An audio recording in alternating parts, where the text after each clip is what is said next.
Hello नमस्ते friend. तो कैसे हैं आप सब? आशा करती बहुत ही अच्छे होंगे। तो फ्रेंड आज के हमारे ब्लॉग वीडियो में आप सभी का स्वागत मैं करती हूं।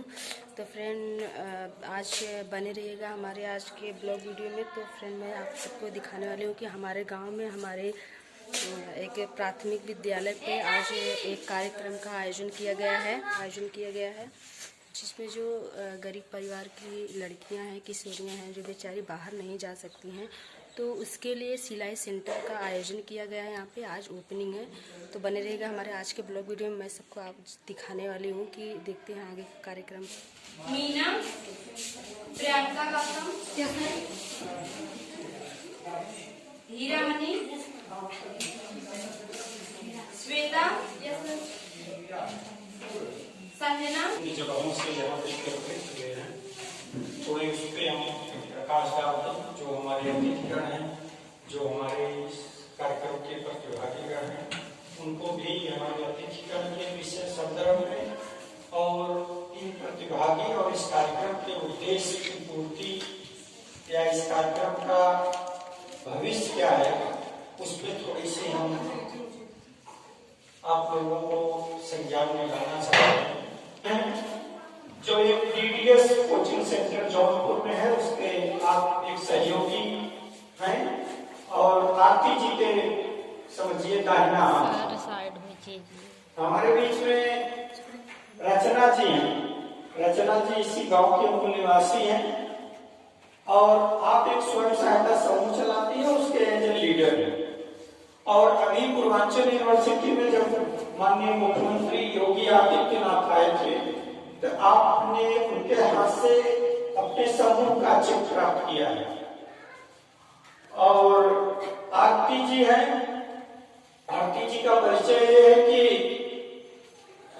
आप एक डीडीएस कोचिंग के निदेशक के रूप में, एज ए संचालक के रूप में, एज एक शिक्षिका के रूप में, एज एक सामाजिक कार्यकर्ता के रूप में आपकी जनपद में पहचान है और उसके लिए काम करता है।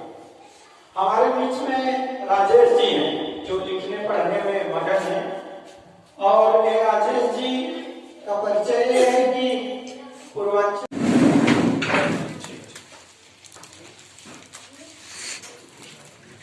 थोड़ा सहयोग सब लोग एक दूसरे से मिला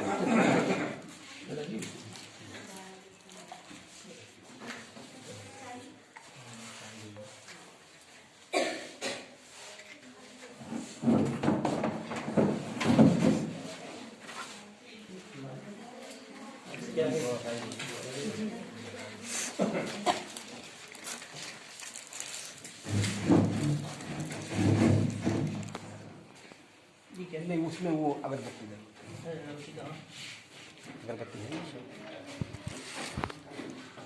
चलिए आप जलाइए। आप भी यही जाइए।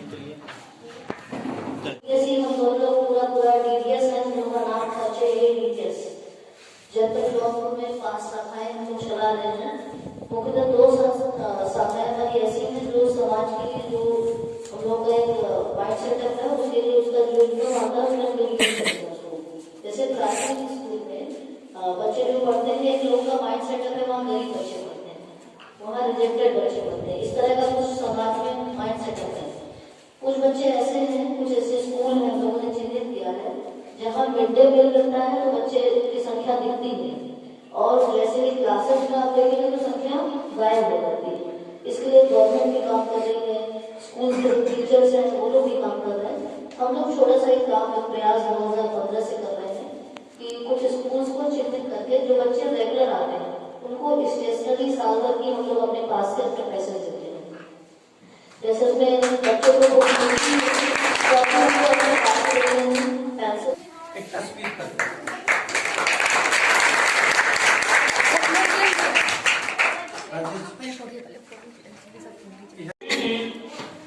विज्ञान एक है विज्ञान और एक है संविधान। जब भी हमारे घर का कोई व्यक्ति बीमार होगा तो हम कहाँ जाएंगे? डॉक्टर के पास जाएंगे, विज्ञान के माध्यम से जाएंगे। जब भी कहीं कोई बात विवाद होता है, कि जमीन की बात होती है, किसी प्रकार की कोई समस्या पैदा होती है, तो हम कहाँ जाते हैं? संविधान के पास जाते हैं, कानून के पास जाते हैं। और आज की जो सरकार है वो आज की जो परिवेश है वो आपका जो शिक्षा का अधिकार है वो देना चाहती है।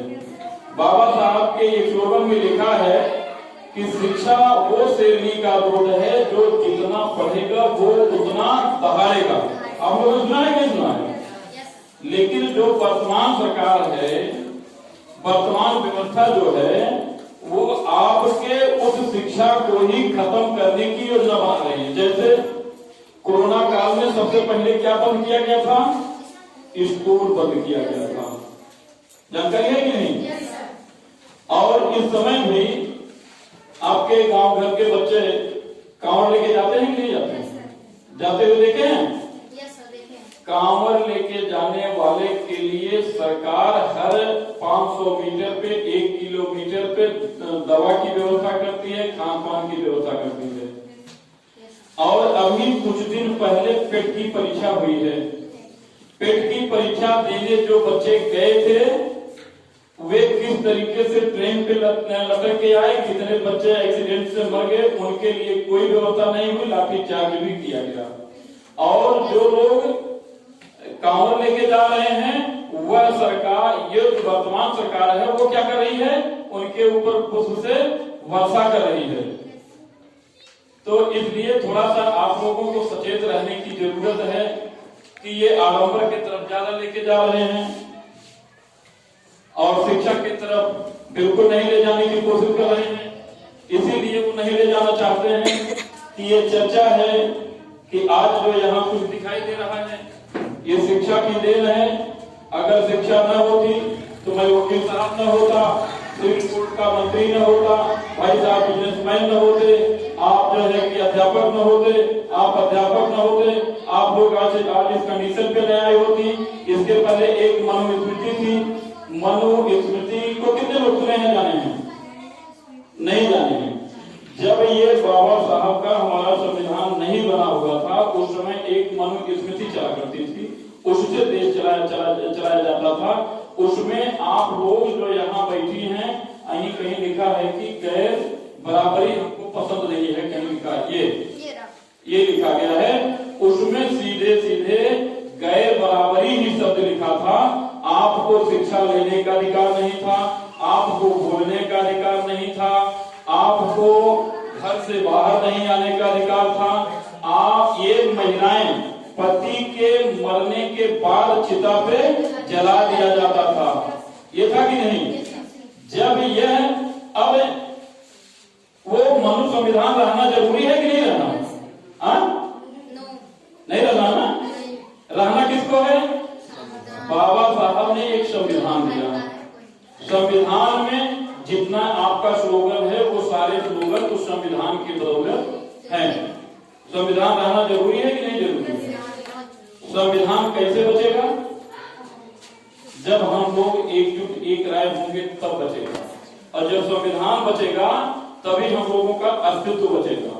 जब हम लोगों का अस्तित्व रहेगा तभी हम लोग अपने लिए, समाज के लिए। इस समय तो जो ये कंडीशन चल रही है कि जो नेतागण हैं, सरकार जो भी, जैसे अभी स्वामीनाथ भाई साहब ने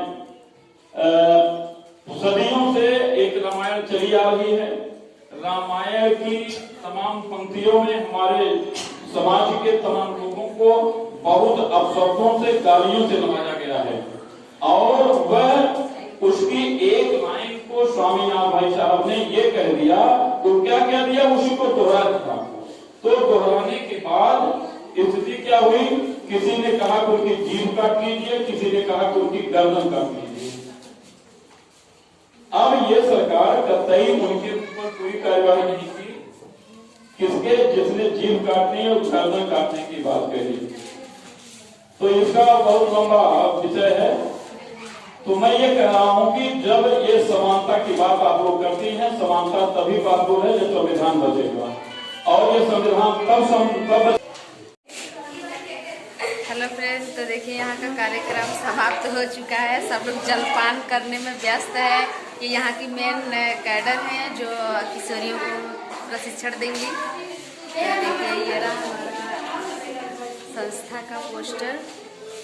और जिस इस वीडियो के माध्यम से जो भी जानकारी बताई गई है तो आप लोग इस पे गौर करिएगा। और अच्छा लगे तो लाइक शेयर करें।